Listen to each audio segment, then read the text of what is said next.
Are we live? We're live. All right, good evening, everyone, and welcome. This is Twist Gaming, where you get to play board games with us. This is the honest review section of our spotlight that we just completed. In this case, it was Fruit Ninja Cardmaster, coming up to Kickstarter live tomorrow. For those of you that are watching at home, go and check out the spotlight that we did already. If you're watching on video on demand, for this, the playthrough, yeah. Otherwise, you can stay tuned for this because this is fun too. So first off, who are we? I'm Matt. I'm Ann. I'm Josh.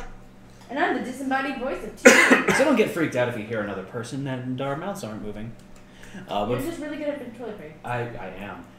First and foremost, we would like to point out that this stream and all of this week's streams are sponsored by, well, Fruit Ninja by Lucky Duck Games, as well as Mortal's Descent of the Gods by Partial Arc. So, as per usual, whoever wins the last win or the most? The most wins. I'm going to give it to you, Josh. Spoiler alert. That was very nice of you. Don't keep it up. So, Josh, since you won 2 of the 3 games that we played, spoiler alert. You're supposed to spoil it, then give it a Yeah, it's fine. So, Josh, give us your take on the game. What was the things you liked the most about this game? First, describe the game style for the people who haven't watched it and just watching the review for whatever reason. Go ahead, Josh. Why don't you do that? Fruit Ninja is a slightly kind of deck builder, dexterity, fast-paced game. How do you get dexterity? All right, throwing cards down on the table. Fruit Ninja, you might remember it from the app. It's coming to you now in board game form. So this is Fruit Ninja Cardmaster, where we are going to be doing a deck builder, deck upgrade game that it's simultaneous play. And I wouldn't say decks, I would say simultaneous play where it's hectic, and because of that, we're all kind of... There's a slight dexterity throwing things in the right spots before someone else does. There's a little bit. Sure, I'll give you that. But so that's Fruit Ninja. You are building your decks. You go through 4 rounds. It's a 2 to 4 player game, and if you're familiar with the app, you should kind of pick up what's going on in the game relatively quickly. If you want to see the playthrough, check out the Spotlight section where we do an explanation of the rules as well as a playthrough of the game, so you could definitely get a feel from it if you haven't had a chance to see that. What was your favorite parts of the game? All right. I had a lot of fun. It was extremely hectic, which was a fun part of it. That's the understatement of the century right there. It is extremely hectic. At the end, I was almost just freaking out. I'm like, I don't know what even's going on anymore. I just have cards, and I'm throwing them out on the table, and I hope they're right. And there's combos you're trying to do, but you're trying to do it so freaking fast against everyone else, it doesn't really matter at some point. And that last game with all the screw you cards, really... So good. So I would like to point out that this is actually a big plus for me. There was 3 different recommended game types to play. And that's based off of the fact that's just with the prototype rules. Right. So there are multiple cards that you can purchase to upgrade your decks. So whichever cards are laid out are kind of in conjunction with predetermined rule sets. So we had the newbie rule set, the beginner, which was a lot of the more gentle cards. Yeah. Then we had the fast and fortuitous. Yes. Which was the... trying to get combos together. The high point build game, which was pretty cool. It was all offense. And then the last game we played was the Betrayal of the Kiwi. Which, oh my goodness. It's so good for us. It was nasty. in the good way. It was so backstabby, and you couldn't... You had to be reactionary more than anything else. Yeah. Because you couldn't set up combos, really. It was impossible to set up combos. So I really like that they had the 3 different game styles there, and I like that obviously it doesn't pigeonhole you into that. You can set up in different layouts if you want as well for that, and make your own custom variants, if you will. But I did enjoy the flavor of those 3. So the one to get you familiarized, the nice guy, and then the backstabber. So Josh, anything else that really stood out to you about this game that you really liked? I mean, I won twice, so that's always a... But no, he gets on this kick because he enjoyed it a lot. No, I enjoyed it. I thought the upgrade mechanic was cool, that you had to upgrade cards, and I like the shuffling the cards back and forth. Yeah. And if you remember, it's gonna be like, oh, there was a card over there, I gotta go back for it. So if she was like, oh, I'm gonna defuse in the early in, I don't have anything to defuse. Go in later and be like, that diffuses all the way on the bottom of that other sack. I now have to diffuse this. You're yelling ninja. Like, I can't get there in time. It's physically impossible for me to get to the other side of my deck to get that card. Right. And it's the hectic gameplay of... And just short and quick. The box says 30 minutes each. Well, so the other thing is, it's kind of difficult for us. So usually we double a game time when we play it. Yeah. It's difficult for us to double that game time, given that it's a timed simultaneous play game. Yeah. There's a little bit of when we're counting the points up and stuff like that, so that could be a lot quicker. Right. Because we could just kind of eye it and then be like, all right, this is what it is, instead of going through it. And we slowed down the shop phase a little bit, but like... It's very quick playing. 30 this is like a minutes is generous. 15 to 20 minute game. Yeah, I agree. And that's... And if you're good at it, you could probably do it down to 10. Yeah. Like it's especially with It's like a minute around. The setup is the most time-consuming piece. I mean, once you're going into the rounds, it's boom, boom, boom. Well, especially with the last game variant we played, the Betrayal of the Kiwi, where you destroy so many of the cards that you don't have to do the math to see if they work. Yeah. So that's another thing that quickens up the pace of the That game. last So game, like the bombs, like the fruit blowing up stuff didn't matter because everything was destroyed. We didn't have There was cards, nothing yeah. there. But no, it was a lot of fun, and I quite enjoyed it. Anne, what stood out to you about this game that you really liked? I was a little nervous when you guys were explaining to me what the game is because I'm notorious for my analysis paralysis. So when you're like, it's fast-paced, it's simultaneous play, and whatever else, I was like, all right, this is double anxiety. I'm going to freak out. But I actually really enjoyed it. It's very freeing for me because... You don't have time to think? I don't have time to think. It's throw down It's cards. just the picture batch, yes, okay. Yes. And that's it. And like the only other thing you might be like, all right, this picture match, can I place it? Is it going to be a bomb if I place that one there? That was my logic. I didn't even get that far. It was towards the end of the game. I was like, okay, which dojo do I really need? And that was it. Mm-hmm. I throw down as many cards as I can, and then bombs. And then how many of Josh and Matt's cards can I throw away? That was fun. That was my favorite part. The throwaway too was absolutely my favorite part. Oh, especially since we threw them. We chucked them. But I did like the going back and forth on the mat. No, the app is actually supposed to be in the middle of the table so we all could push it, and we knew this was just going to be so hectic that that was not going to happen. Especially since we have to confine our play area to within our camera's scope. So thankfully, we had a TP here to be able to press the button for us. This is the mat that they give. You get to track your star fruit, your points, and then you have your cards, and the way you go back and forth, if you haven't seen the playthrough, is pretty much shuffling back through and forth through there. So, Josh, you said that these sleeves are included. Yeah, they are included. Oh, that's really useful because these cards are going to take a beating. They are going to take a beating, but also the sleeves are kind of necessary. Because you have generic colored purchase cards. So that's a way for you to skin them with your character's colors there. I wish... we'll talk about that later. So is there anything else you want to point out about the game, what you enjoyed about it, Anne? I think that you have hit the points that I was going to make. Okay. Matt, anything else from you? You know, I'm sure that I'll think of something as we start getting into our critique section because we like to pull it back and make sure that we talk about stuff that counteracts those points and, stood out to us in Sorry, guys. In relation to that. So let's go and move into what may not have been our favorite parts of the game, what we would do to make them better if given the opportunity, constructive criticism. Does anyone want to start out first? You're all Josh have two little things. Okay. I like the sleeves for what they are. I wish there was a slight indicator on the front of the sleeves or something who did that color, just because when you get the buy cards, the card game's not on right now.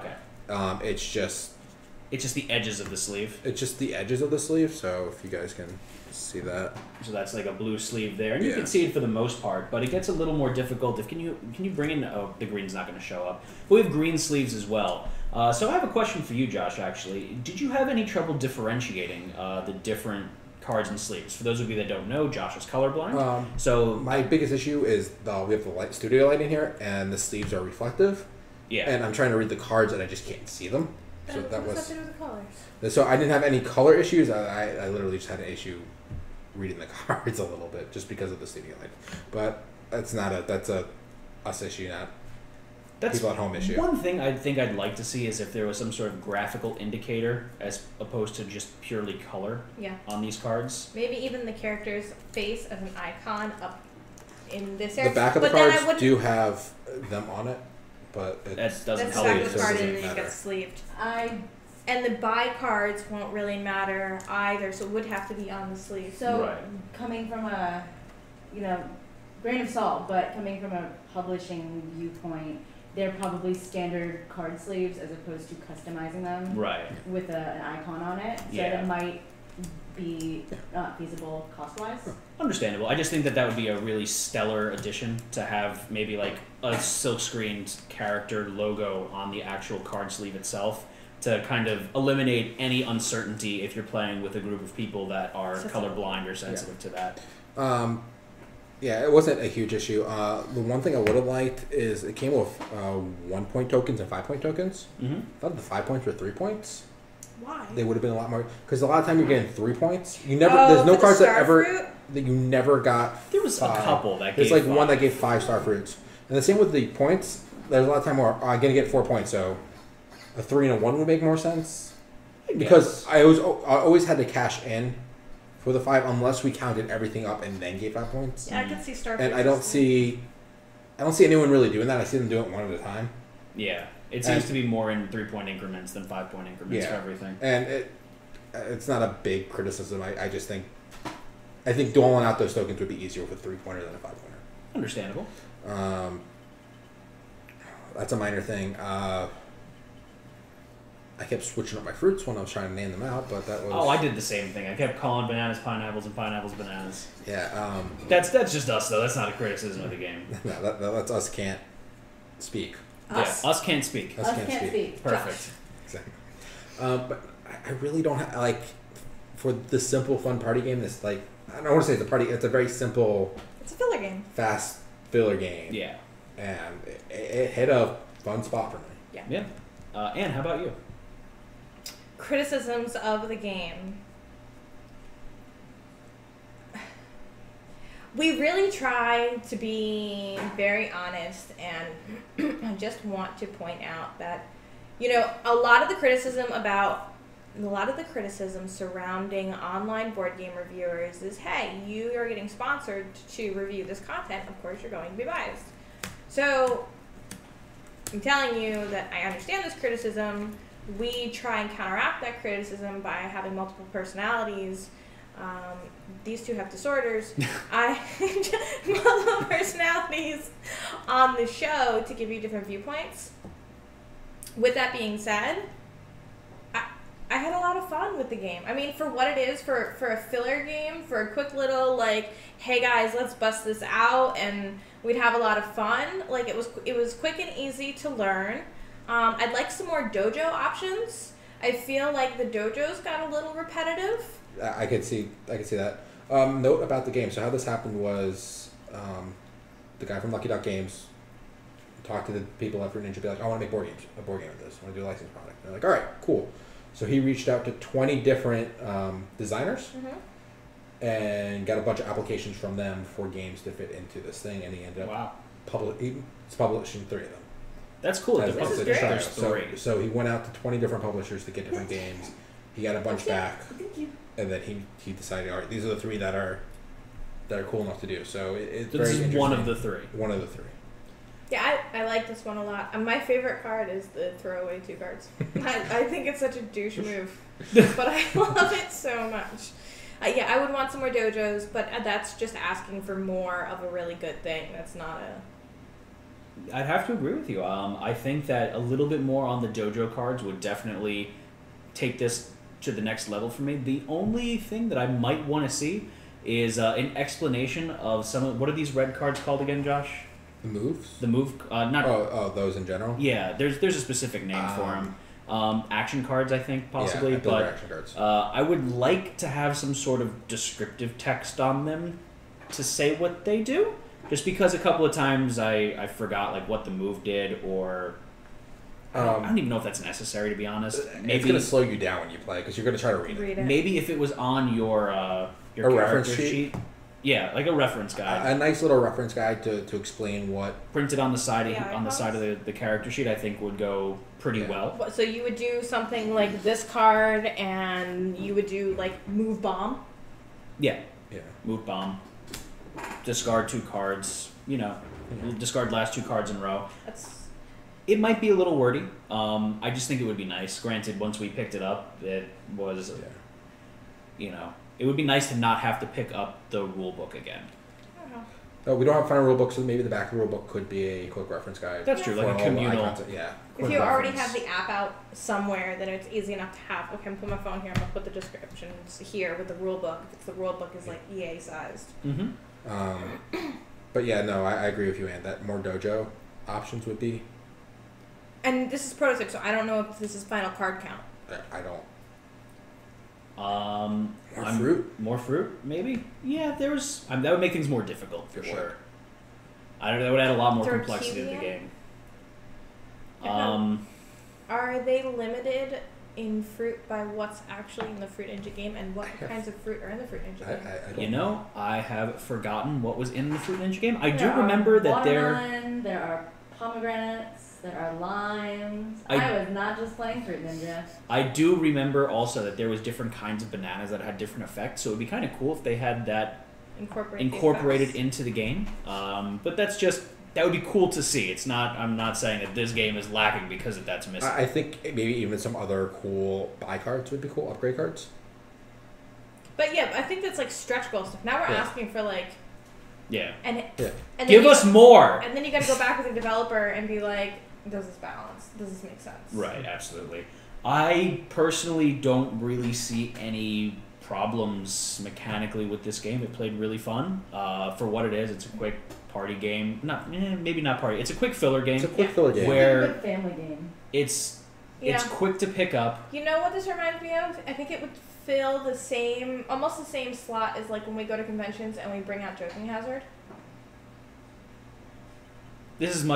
I think this is different because that's more of a sit around and think about it and play. This is everyone. There's chaos. Like I wouldn't bust this out at a bar. That's for sure. Instead of exploding. I would. No. Can you imagine at this at a bar? You would knock glasses over all over the place. Not at a bar, but like at a cafe. A table? Yeah. Matt, would you? What about how would you compare this to Exploding Kittens with a very similar player count?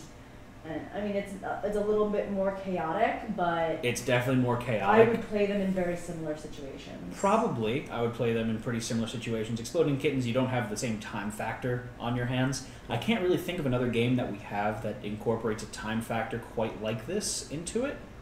Off the top of my head, I know there are some. The zombie game that we just played that's on Kickstarter. Yes, last week. that is actually true. That would be one. What is the name of that game? Adventures in Zombie Wood. Thank you, everybody. I think since it's a co-op and you're not fighting each other, like it still makes it feel very different. That's true. Yeah. So I mean, there was times here when instead of just we're not communicating with each other, I'm grunting in frustration most of the time, and Josh and I beat the crap out of each other a couple of times, hitting our hands across the table. We got a little aggressive there. Similar games with time structures would be the one with the headbands. Lift it. Oh yeah. No, Lift is a little bit more dexterity based. A little bit. I mean, that's entirely dexterity based. That reminds me of the same though, where it's hectic. You've got multiple teams going against each other. Actually, that's a pretty good comparison there. And I would like to point out that when we play Lift It, we do not play the normal rules of Lift It. We strictly play the crazy rules. Headband only. But no board. Like it's just. Getting back to the meat and potatoes. No, there's no meat or potatoes. It's just fruit. It's just fruit. This is a very light game. Yeah. Oh yeah. And it exceeded very well at that. So if you don't like light games, you're not gonna like this. That's the point to bring. Yes. And we all like light games. Mm-hmm. We all like a little bit of everything, but we all like game. And for what it is, it is extremely good. Yeah. Yep. Okay, so the most important question, Matt, would you play it again? That is a big 2 thumbs up for me. I would definitely play this again, especially with this group of people. And would you play it again? Yeah, I would absolutely play the game again. I would want to play with Nicole. I'm a little disappointed we didn't get like a chance to throw you in here because you get I get feisty. Yeah. I will cut someone. Would you play The with fruit. the You kids? cut the Yeah, fruit. cut the fruit. Would you play with the kids? Okay, that's a good point.